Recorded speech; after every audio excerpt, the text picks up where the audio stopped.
alcalde de Dumbría, pero eu son de aquí. Eu nací aquí. E todo o que se fala neses audioguías, pois eu sei delas, non?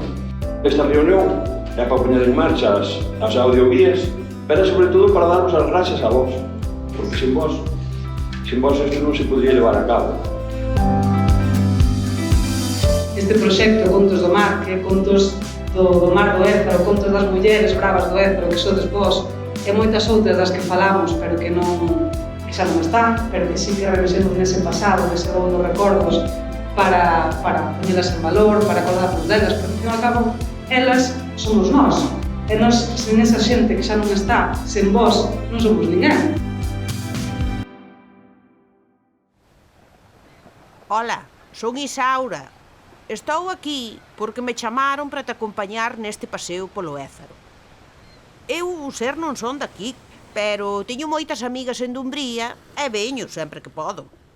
Por iso non vou estar eu soa guiando esta andaina, senón que virán canda min algunhas veciñas e veciños a quen pedín que compartisen contigo algunhas lembranzas da súa vida neste concello.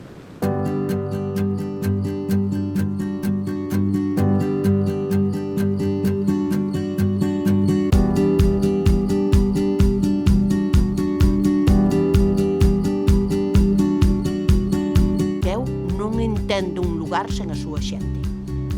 E para entender a beleza deste lugar único que é a desembocadura e a fervenza do Ézaro no concello de Dumbría, hai que coñecer tamén o sufrimento das xentes que viviron ao seu carón nos últimos 100 anos.